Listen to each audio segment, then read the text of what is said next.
Ողջույն սիրելիներս, դուք կրկին Սահականուշի խոհանոցում եք, որի համար անչափ ուրախ եմ և շնորհակալ։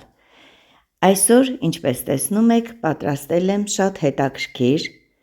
լցոնած կարտոֆիլ և պղպեղներ։ Թե ինչպես եմ պատրաստելու այս պղպեղներն ու կարտոֆիլները, այժմ կսկսենք մթերքներից։ Եվ այսպես, այս գեղեցիկ ընթրիքը պատրաստելու համար ես վերցրել եմ 3 կարտոֆիլ, մի կտոր հավի կրծքամիս, սոխ, սունկ, գազար, պանիր, աղ, սև պղպեղ, քարի, ինչպես նաև պղպեղներ։ Պատրաստելու եմ մի փոքր չափաքանակով, եթե ձեզ ավելի շատ է պետք, արդեն կարտոֆիլի և մյուս մթերքների քանակից է կախված։ Եվ այսպես, կարտոֆիլները կիսում եմ մեջտեղից, 2 կես եմ անում, որից հետո պիտի սկսեմ արդեն միջուկները հանել։ Կարտոֆիլը կարող եք փորել գդալի օգնությամբ, դանակների օգնությամբ, ես որոշեցի այս անգամ վերցնել այս գործիքը և հում կարտոֆիլի մեջ դնել այն համեղ խճողակը, որը պիտի պատրաստենք միասին։ Բայց կարող եմ առաջարկել նաև մեկ ուրիշ տարբերակ, երկուսն էլ կարող եք փորձել, կարող ենք կարտոֆիլը կեղևով եփել 15-20 րոպե, որ մի փոքր փափկի, որից հետո նույն գործողությունը կատարել, արդեն ըստ ցանկության, կուզեք կեղևահան արեք, կուզեք կեղևով մնա, էլի շատ համեղ է ստացվում։ Ահա, կարտոֆիլները արդեն փորեցինք, այժմ աղ ենք անում, կարող եք մի փոքր բուսայուղ էլ քսել, ես գերադասեցի այսպես բնական ձևով, թող կարմրի, տեսնենք ինչ կստացվի։ Եվ դնում եմ ջեռոց, կես ժամ, 35 րոպե ջեռոցում կեփվի, մինչև կարտոֆիլը կխորովվի, մենք կպատրաստենք միջուկը։ Սկսում ենք սոխ առածից, մի փոքր բուսայուղի մեջ, սոխը մանր կտրտում ենք և տապակում, այժմ կտեսնեք դուք այդ քանակը բուսայուղի, այնքան որ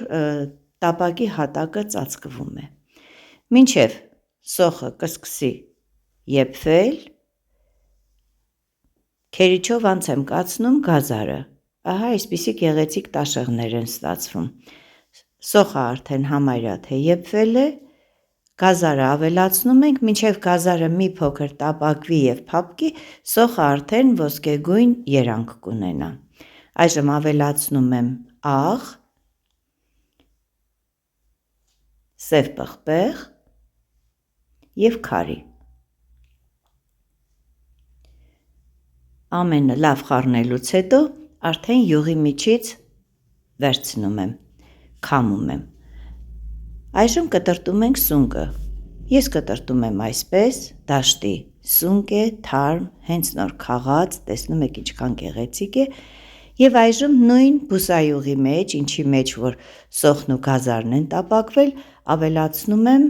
սունկը, եթե քիչ կլինի բուսայուղը կարող եք ավելացնել, բայց չեմ կարծում, այսքանը լիովին բավական է։ Մինչև սունկը կեփվի, կտրտում եմ հավի կրծքամիսը, մանր կտորների եմ վերածում, դուք կտրտեք այնպես, ինչպես ձեզ հարմար է, ինչպես ձեզ հաճելի է, ձեր աչքը ինչպես կշոյի։ Խոհանոցը ստեղծագործելու տեղ է, սիրելիներս, այնպես որ դուք եք այդտեղ տիրուհին, ինչ ձևով ուզեք, այդպես էլ կարող եք վարվել, միայն թե համեղ ուտելիք ստացվի։ Կրկին աղը, պղպեղը և քարին ավելացնում եմ, համեմում եմ այս 3 բաղադրիչներով և թողնում եմ մի փոքր տապակվի, մինչև հավը և սունկը կտապակվեն, քերում ենք պանիրը, վերցրել եմ ոչ շատ ալանի, անալի, ոչ շատ աղի պանիր, միջինը, որովհետև աղը շատ քիչ եմ արել միջուկին, ուրեմն այդտեղ կադրից դուրս էր մնացել այս փոքրիկ գնդիկները, որոնք ես կարտոֆիլի միջից հանեցի, այժմ արդեն տեսնում եք, ավելացրել էի և խորովել կարտոֆիլների հետ միասին։ Կարտոֆիլները ևս ավելացնում եմ այս միջուկին, շատ անուշ ենք բուրում, շատ ախորժելի բուրմունք է տարածվել խոհանոցում։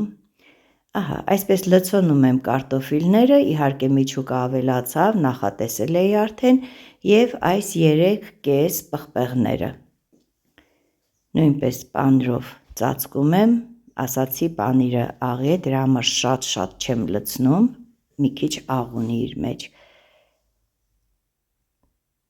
Այդպես ավելի համով է ստացվելու և դնում եմ ջեռոց 15-20 րոպե։ Ահա, արդեն ջեռոցից հանեցի և դուք տեսնում եք, թե ինչքան լավ պանիրը հալվել է, կարտոֆիլը լավ խորովել է, պղպեղները նույնպես կիսախորոված, իրենց ձևը պահել են, բայց շատ համեղ ընթրիք ստացվեց։ Ահա այսքանը, սիրելիներս, շատ հյութալի, համեղ, բաղադրիչներն էլ ձեռքբերովի, ձեռքի տակ եղած, ամեն ինչով կարող եք փորձել։ Հավի միսը կարող եք փոխարինել տավարի մսով, սունկը կարող եք փոխարինել մեկ ուրիշ բաղադրիչով, կարող եք կարտոֆիլը շատ անել, մի խոսքով, արդեն թողնում եմ ձեր հայեցողությանը։ Իսկ ես ուզում եմ մեկ անգամ ևս շնորհակալություն հայտնել իմ ալիքին հետևելու, ձեր ջերմ ու բարի խոսքերի համար։ Ցտեսություն։